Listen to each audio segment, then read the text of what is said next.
Good morning students.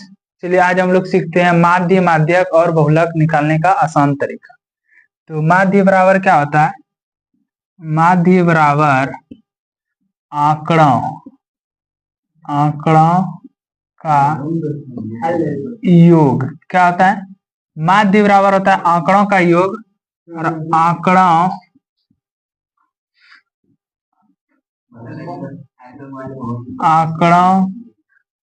का कुल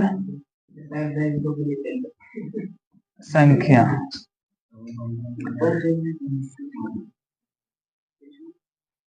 माध्य अगर ज्ञात करना है तो माध्य ज्ञात करने के लिए आप एक फॉर्मूला होता है जिसको कि याद रखना होगा। माध्य बराबर होता है आंकड़ों का योग।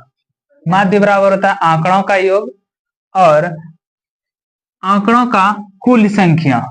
जैसे एग्जाम में क्वेश्चन आएगा एग्जाम्पल के तौर पे, आंकड़े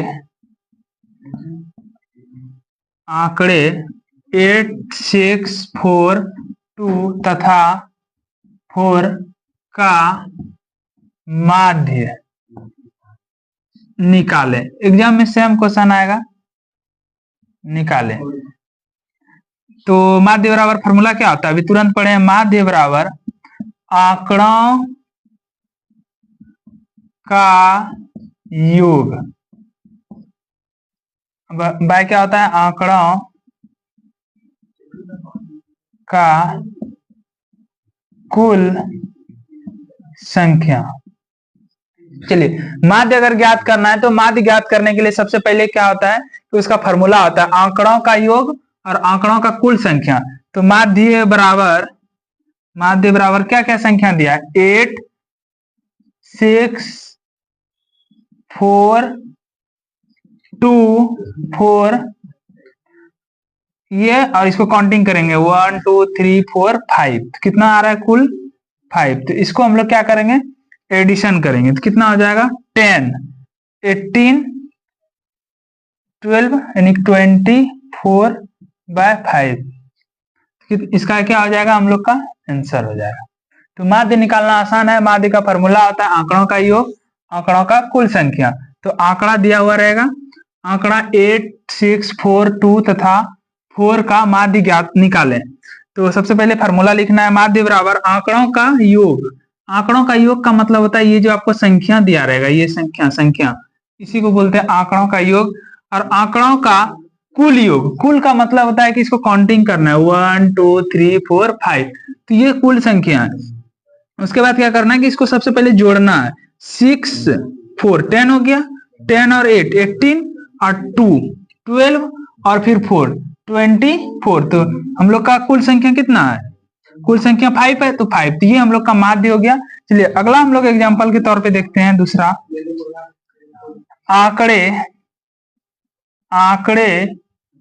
4, 6, 4, 2 तथा 4 का माध्य ज्ञात करें। क्या करना है? माध्य ज्ञात करें या निकालें, सेम होता है। माध्य निकालें।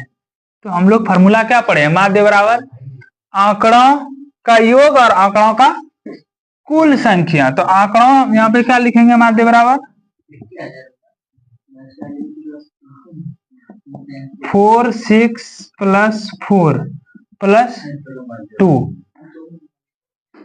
प्लस 4, 6 प्लस 4 प्लस 2 और 4।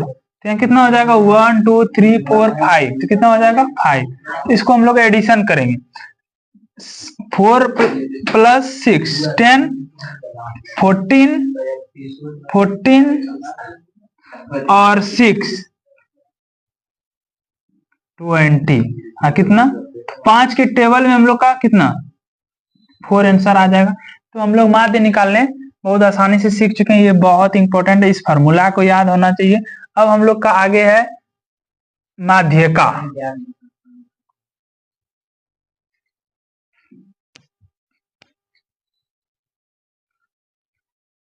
पंखा चलाया है कि चलाओ तो तुम लोग।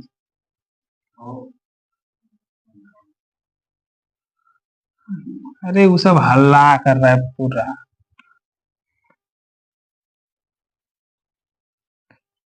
आगे हम लोग सीखेंगे माध्यका। चलिए अब हम लोग माध्य सीख चुके हैं आसानी से, अब हम लोग सीखेंगे माध्यका। माध्यका, माध्यका का कहता है, माध्यिका निकालने के लिए आंकड़ा दिया हुआ रहेगा, आंकड़े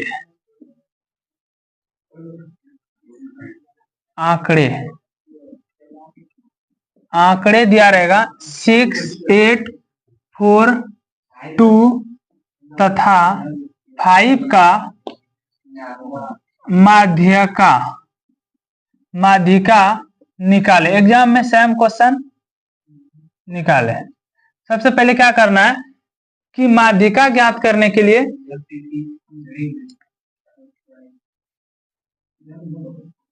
माध्यिका ज्ञात करने के लिए सबसे पहले आरोही क्रम में सजाना है।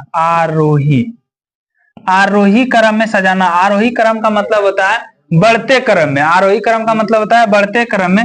तो बढ़ते क्रम में क्या करना है, क्या ज्ञात करने के लिए आंकड़े दिया रहेगा 6, 8, 4, 2 तथा 5 का माध्यिका निकाले। तो आरोही क्रम में सबसे पहले सजाना है, तो क्या आ जाएगा 2, 4, 6। आरोही क्रम में 2, उसके बाद क्या हो जाएगा 4, उसके बाद क्या हो जाएगा 5, उसके बाद क्या है 6, 8। तो क्या करना है कि माध्यिका निकालने के लिए इसमें हम लोग क्या करते हैं, पेयर करते हैं। पेयर का मतलब जोड़ा लगाना, 2 इधर से 2 इधर से। तो हम लोग का बीच में क्या हो गया, तो इसको हम लोग क्या बोलते हैं, माध्यिका। माध्यिका मेरा कितना हो गया 5। यस, समझ में आ गया। इसमें क्या होता है कि कभी कभी आपका पेयर नहीं लगता है। पेयर नहीं लगने का कारण क्या है कि जैसे यहाँ पे 5 डिजिट है, 1, 2, 3, 4, 5। अगर 6 रहता तो उसको हम लोग कैसे निकालेंगे। सेकेंड एग्जाम्पल, आंकड़े क्या दिया रहेगा, आंकड़े 6, 8, 2, 3, 4 तथा 6 का माध्यिका ज्ञात करें। माध्यिका निकाले। सबसे पहले हम लोग क्या सीखे, आरोही क्रम में सजाना है।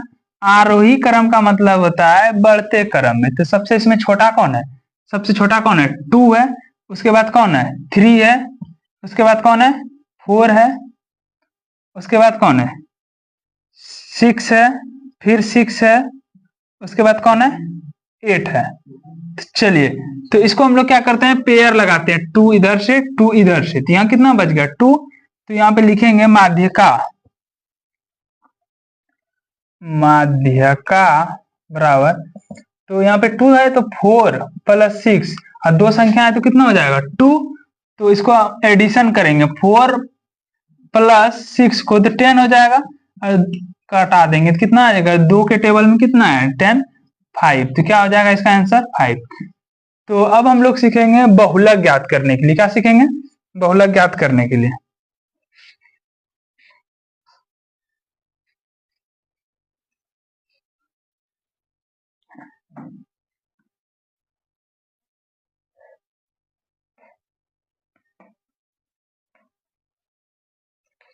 बहुलक ज्ञात करना बहुत आसान है। चलिए हम लोग सीखेंगे बहुलक। बहुलक ज्ञात करने के लिए है, तो आंकड़े दिया रहेगा, आंकड़े दिया रहेगा 8, 6, 4, 2, 6, 6, 2, 3 का बहुलक ज्ञात करें। बहुलक ज्ञात करें। इसमें क्या होता है कि बहुत आसान है, बहुलक ज्ञात करना बहुत आसान है। सबसे पहले हम लोग काउंटिंग करेंगे कि इसमें 8 कितने बार है, तो 8 लिखे तो गिन काउंटिंग करते हैं, 8, 8, 8, एक भी 1 है। 6 काउंटिंग करते हैं, कितना है देखो तो 1, 1, 2, 3। 6 कितना है 3 है। उसके बाद 4 कितना है 4, 4, 1 है, 4, 1 है। उसके बाद 2 देखते हैं कितना है, 2 2, तो 2 हम लोग का कितना है, 2 है। उसके बाद 3 मेरा 1 है। तो बहुलक का नियम कहता है कि जो भी संख्या सबसे अधिक बार रिपीट हुआ है, सबसे अधिक क्या रिपीट हुआ, 6, कितना हो जाएगा 6। और ये जो है अगला अगला हम लोग का है कि परिसर ज्ञात करना है। तो अगला हम लोग का दूसरा इसमें समझते हैं।